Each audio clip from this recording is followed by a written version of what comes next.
नमस्कार दोस्तों, स्वागत है आपका आपके अपने चैनल डियर देव सर में। दोस्तों पिछले जो पार्ट 3 था, पार्ट 3 में आपने क्वेश्चन नंबर 60 तक हल किए थे, 31 से लेकर 60 तक। और ये दोस्तों ये पार्ट 3 है जो कि CITS फिटर में निमी की जो क्वेश्चन बैंक है उसका। और इसमें आप क्वेश्चन नंबर 61 से आगे पढ़ेंगे।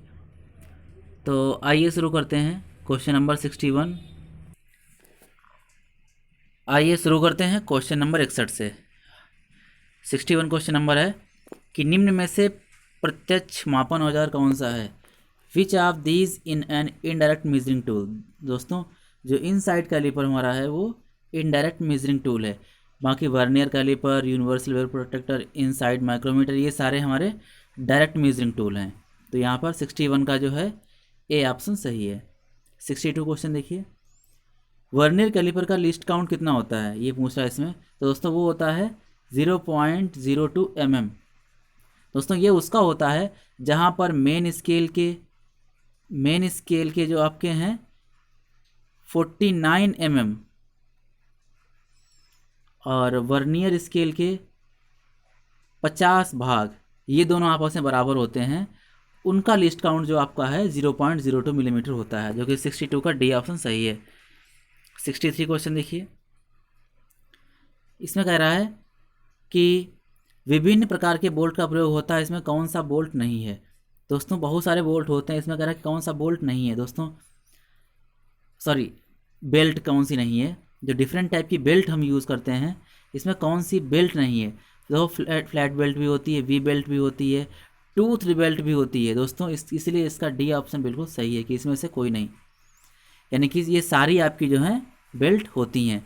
तो 63 का डी ऑप्शन सही है। 64 क्वेश्चन देखिए, 64 क्वेश्चन है, यदि ड्राइवन शाफ्ट को धीरे धीरे गति में लाना है तो प्रयुक्त ड्राइव होगा।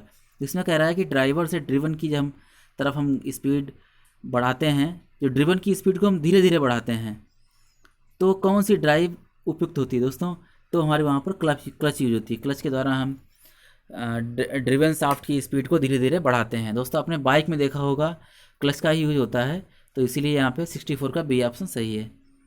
65 क्वेश्चन देखिए, इसमें कह रहा है जब बंद द्रव्य पर दाब लगाते हैं तो ये बिना घटे सभी दिशाओं में पारसित होता है और अंतर्विष्ट क्षेत्र में समकोण पर कार्य करता है। ये किसका कथन है? दोस्तों से कहने का मतलब, the pressure applied on A confined fluid is transmitted undimensioned in all directions and act at right angles to the containing area. This is statement of। दोस्तों इसका मतलब है कि एक लिक्विड है, द्रव है, उसके अंदर किसी भी बिंदु पर अगर बल लग रहा है तो वो सभी दिशाओं में समान बल लगेगा। तो ये दोस्तों ये नियम है हमारा 65 का सी ऑप्शन बिल्कुल सही है, पास्कल का नियम है। दोस्तों किसका है? पास्कल का नियम है। आगे बढ़ते हैं 66 क्वेश्चन की तरफ। 66वां क्वेश्चन है कि निम्न में से एंटी फ्रिक्शन बीयरिंग कौन सी है। तो एंटी फ्रिक्शन बीयरिंग मतलब जिसमें घर्षण ना हो। दोस्तों बॉल बीयरिंग भी एंटी फ्रिक्शन बीयरिंग है, रोलर बीयरिंग, नीडल बीयरिंग, ये सारी एंटी फ्रिक्शन बीयरिंग है, यानी कि ये सभी। तो 66 का डी ऑप्शन सही है, ये सभी। 67 क्वेश्चन देखिए, इसमें कह रहा है वह जिग जिसका कोई बेस नहीं होता, आधार नहीं होता, लेकिन ड्रिल करने के लिए इसे जॉब पर सेट करते हैं, उसे क्या कहते हैं दोस्तों? वो हमारी होती है चैनल जिग। चैनल जिग का बेस नहीं होता है लेकिन इसको जॉब पर हम सेट करते हैं। तो 67 का सी ऑप्शन बिल्कुल सही है। 68 क्वेश्चन देखिए, इसमें कह रहा है PPE से क्या अभिप्राय है। PPE का मतलब होता है पर्सनल प्रोटेक्टिव इक्विपमेंट। दोस्तों जो हम सुरक्षा के लिए अपने शरीर पर पहनते हैं वो इक्विपमेंट को हम PPE कहते हैं। तो 68 का सी ऑप्शन सही है। 69 क्वेश्चन देखिए, ये कह रहा है कि जिस बॉक्स में सामान्य दवा, रुई, पट्टी इत्यादि होती है उसे क्या बोलते हैं, वो कौन सा बॉक्स होता है? दोस्तों वो हमारा होता है फर्स्ट एड बॉक्स, यानी कि प्राथमिक चिकित्सा बॉक्स होता है। तो 69 का सी ऑप्शन सही है, फर्स्ट एड बॉक्स। 70 क्वेश्चन देखिए, इसमें कह रहा है which of the following is a soft skill. निम्नलिखित तो कौन सा एक मृदु कौशल है। दोस्तों सकारात्मक दृष्टिकोण, positive attitude, good communication skill, self confidence, ये सारे हमारे सॉफ्ट स्किल के अंदर आते हैं। तो इसका मतलब ये सभी। तो 70 का डी ऑप्शन सही है। 71 क्वेश्चन देखिए, इसमें कह रहा है निम्नलिखित में कौन सा कौशल एक प्रशिक्षु फीटर ट्रेड से सीखता है। इसमें कह रहा है फीटर ट्रेड में क्या क्या सिखाया जाता है।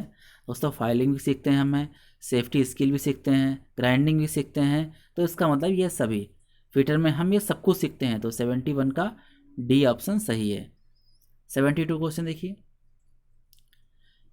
इसमें कह रहा है कि हाईली फिनिश्ड जो सरफेस है उसको बनाने के लिए कौन सी फाइल यानी कौन सी रेती का प्रयोग करते हैं। दोस्तों वो हमारी होती है डेड स्मूथ फाइल।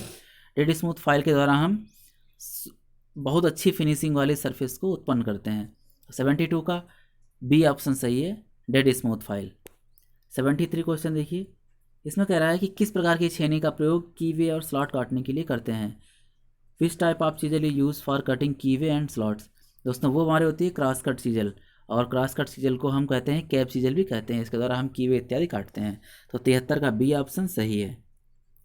74वां क्वेश्चन देखिए, 74 क्वेश्चन, इसमें कह रहा है कि निम्नलिखित में कौन सा पिलर ड्रिल मशीन का एक हिस्सा है। दोस्तों बेस भी होता है पिलर ड्रिल मशीन में, फीड हैंडल भी होता है, मोटर कंट्रोल भी होता है। इसका मतलब ये सभी। तो 74 का डी ऑप्शन सही है। 75 क्वेश्चन देखिए, इसमें कह रहा है कि निम्नलिखित में कौन सी ट्विस्ट ड्रिल का एक हिस्सा है। दोस्तों बॉडी, सैंक और ये दोनों। दोस्तों बॉडी भी होती है, सैंक भी होती है। तो और इसमें एक सी ऑप्शन आपका दे रखा है, ये दोनों। तो दोस्तों ये सी ऑप्शन सही होगा, बॉडी और सैंक दोनों होते हैं ट्विस्ट ड्रिल का हिस्सा। तो 75 का सी ऑप्शन सही है। 76 क्वेश्चन देखिए, इसमें कह रहा है कटिंग स्पीड को किस में व्यक्त करते हैं। दोस्तों वो होती है मीटर प्रति मिनट में। तो 76 का सी ऑप्शन सही है, मीटर प्रति मिनट। 76 क्वेश्चन देखिए, इसमें कह रहा है सामान्य प्रयोजन ड्रिल के लिए पॉइंट एंगल क्या होगा, यानी कि जनरल पर्पज़ ड्रिल के लिए पॉइंट एंगल हमारा होता है 118 डिग्री। तो 77 का सी ऑप्शन सही है, 118 डिग्री। 78 क्वेश्चन देखिए, निम्नलिखित में कौन सा शब्द ग्राइंडिंग व्हील से संबंधित है। तो ग्लेजिंग भी, ट्रूइंग भी होती है, और सी ऑप्शन दोस्तों दे रखा है कि ग्लेजिंग और ट्रूइंग दोनों। तो ये बिल्कुल सही है सी ऑप्शन आपका। तो ग्लेजिंग और ट्रूइंग दोनों होती हैं। ग्लेजिंग में क्या होता है, आपका फेस चमकदार हो जाता है ग्राइंडिंग व्हील का, और ट्रूइंग के द्वारा उसको सही करते हैं ग्राइंडिंग व्हील को। तो 78 का सी ऑप्शन सही है। 79 क्वेश्चन में क्या कर रहा है कि एक ग्राइंडर दिखाया गया है, तो वो कौन सा ग्राइंडर है। दोस्तों ये ग्राइंडर आपका कहलाएगा पेडेस्टल ग्राइंडर।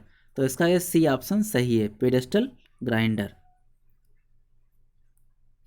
80 क्वेश्चन देखिए, 80 क्वेश्चन, इसमें कह रहा है कि tap are use for threading of the component. इसमें कह रहा है टैप जो हैं यानी कि किस प्रकार की चूड़ी बनाने के लिए प्रयोग किए जाते हैं। दोस्तों टैप के द्वारा हम आंतरिक चूड़ियाँ बनाते हैं, और जो डाई होती है डाई के द्वारा हम बाहरी चूड़ियाँ। तो टैप यहाँ पूछा है, तो टैप के द्वारा हम आंतरिक चूड़ियाँ, इंटरनल थ्रेड बनाते हैं। तो 80 का बी ऑप्शन सही है। 81 क्वेश्चन देखिए, इसमें कह रहा है कि निम्नलिखित में से कौन सा हैंड रीमर का एक हिस्सा है। दोस्तों बॉडी, सैंक, सर्कुलर लैंड, दोनों ये दोस्तों ये तीनों ही हमारे हैंड रीमर के हिस्सा होते हैं। तो इसका मतलब इसमें डी ऑप्शन सही है, ये सभी। 82 क्वेश्चन देखिए, निम्नलिखित में कौन सा एक सेमी सॉलिड लुब्रिकेंट है, अर्ध ठोस स्नेहक है। दोस्तों अर्ध ठोस मतलब ठोस भी है और लिक्विड भी होता है। दोस्तों वो हमारा होता है ग्रीस। ग्रीस हमारी जो होती है सेमी सॉलिड लुब्रिकेंट होती है। बाकी ग्रेफाइट आपका सॉलिड लुब्रिकेंट होता है, और ये दोनों जो तेल होते हैं ऑयल, ये लिक्विड में आते हैं। तो 82 का बी ऑप्शन आपका बिल्कुल सही है। 83 क्वेश्चन देखिए, निम्नलिखित में शीतलक को उपयोग करने का क्या उद्देश्य है। तो इसके ऑप्शन है कटिंग उपकरण और कार्यखंड को ठंडा करना, कमरे को ठंडा करना, प्रचालक को ठंडा करना, या कोई नहीं। दोस्तों उसका ए ऑप्शन बिल्कुल सही है। कूलेंट के द्वारा हम कटिंग टूल और वर्क पीस दोनों को ठंडा रखते हैं। 84 क्वेश्चन देखिए, इसमें कह रहा है कि उपकरण का नाम बताओ जो दिखाया गया है। दोस्तों ये हमारा जो है उपकरण दिखाया गया है, ये कहलाता है हमारा वर्नियर कैलिपर। तो इसका बी ऑप्शन बिल्कुल सही है, वर्नियर कैलिपर। इसके द्वारा हम आंतरिक व्यास, बाहरी व्यास, मोटाई, गहराई इत्यादि, लंबाई चौड़ाई सब मापते हैं। 85 क्वेश्चन देखिए, इसमें कह रहा है कि बेवल प्रोटेक्टर का क्या काम होता है। दोस्तों उसके द्वारा हम कोण को मापते हैं, बेवल प्रोटेक्टर द्वारा हम कोण को मापते हैं। तो 85 का ए ऑप्शन सही है। 86 क्वेश्चन देखिए, इसमें कह रहा है डायल टेस्ट इंडिकेटर का उपयोग निम्न में से किस काम में किया जाता है। दोस्तों शाफ्टों की समांतरता यानी कि पैरेललिज्म को चेक करने के लिए भी करते हैं, कॉन्सेंट्रिसिटी होल की चेक करने के लिए भी करते हैं, और उसके बाद सी ऑप्शन भी सही है। दोस्तों इसका मतलब ये डी ऑप्शन आपका सही है, यानी कि सारे काम करने के लिए हम डायल टेस्ट इंडिकेटर का यूज़ करते हैं।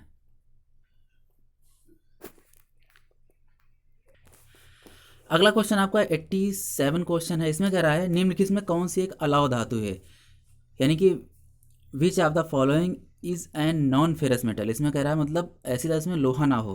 तो उसमें ढलवा लोहा में लोहा होता है, पिटवा लोहा भी लोहा होता है, स्टील में भी लोहा होता है, आयरन होता है। एल्युमिनियम में जो होता है आयरन नहीं होता है। तो 87 का डी ऑप्शन सही है। एल्युमिनियम आपकी एक नॉन फेरस मेटल है। 88 क्वेश्चन देखिए, निम्नलिखित में से कौन सा धातु का एक भौतिक गुण यानी कि फिजिकल प्रॉपर्टी है मेटल की। तो उसमें कलर भी होता है, वेट भी होती है, उसमें स्ट्रक्चर भी होता है। तो यानी कि ए बी सी ये तीनों हैं। चौथा ऑप्शन देखते हैं, यानी कि ये सभी। तो इसका डी ऑप्शन बिल्कुल सही है। 88 क्वेश्चन का डी ऑप्शन सही है, यानी कि ये सभी होते हैं फिजिकल प्रॉपर्टी। 89 क्वेश्चन देखिए, इसमें कह रहा है कि स्टील एक एलॉय है जो कि कार्बन और लोहा उसमें होता है, कार्बन और आयरन होता है।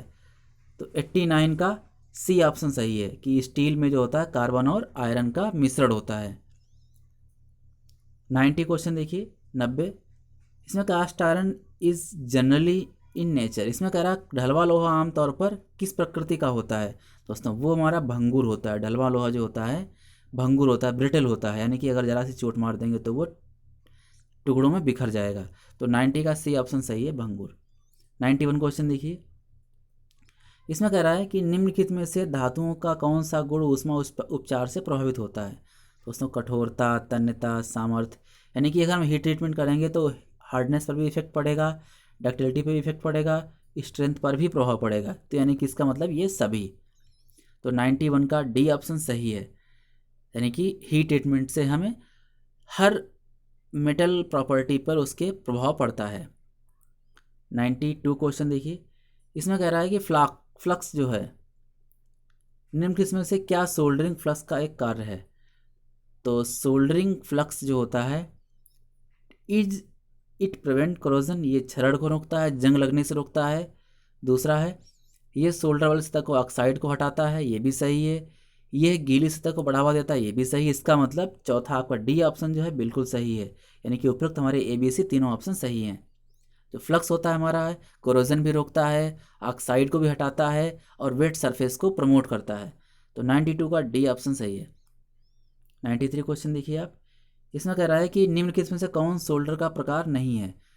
दोस्तों मृदु सोल्डर भी होता है, कठोर सोल्डर भी होता है।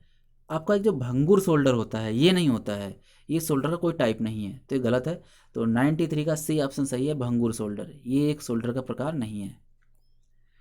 94 क्वेश्चन देखिए, निम्नलिखित में से कौन सी संक्रिया लेथ मशीन पर की जा सकती है। लेथ मशीन पर दोस्तों ड्रिलिंग भी कर सकते हैं, नर्लिंग भी, टेपर टर्निंग भी करते हैं, यानी कि इसका डी ऑप्शन सही है सभी, यानी कि ये सभी ऑपरेशन जो है हम लेथ मशीन पे कर सकते हैं।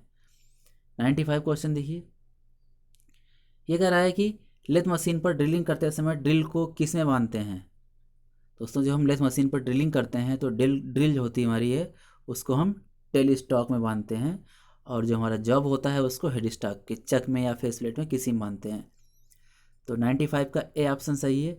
जो हमारी ड्रिल होती है ड्रिल बिट उसको हम टेल स्टॉक में मापते हैं, सॉरी टेल स्टॉक में फिट करते हैं, और इससे हम ड्रिलिंग ऑपरेशन करते हैं। तो 95 का ए ऑप्शन सही है। दोस्तों ये था आपका पार्ट 3, और इसके आगे के क्वेश्चन 96 से आगे क्वेश्चन जो हैं पार्ट 4 में आपको बताएंगे। तो इसके लिए आप हमारा पार्ट 1, पार्ट 2 और पार्ट 3 तीनों अवश्य देखें, और जो 96 क्वेश्चन से जो शुरुआत होगी पार्ट 4 की वो हम अगले पार्ट में करेंगे। वीडियो देखने के लिए धन्यवाद।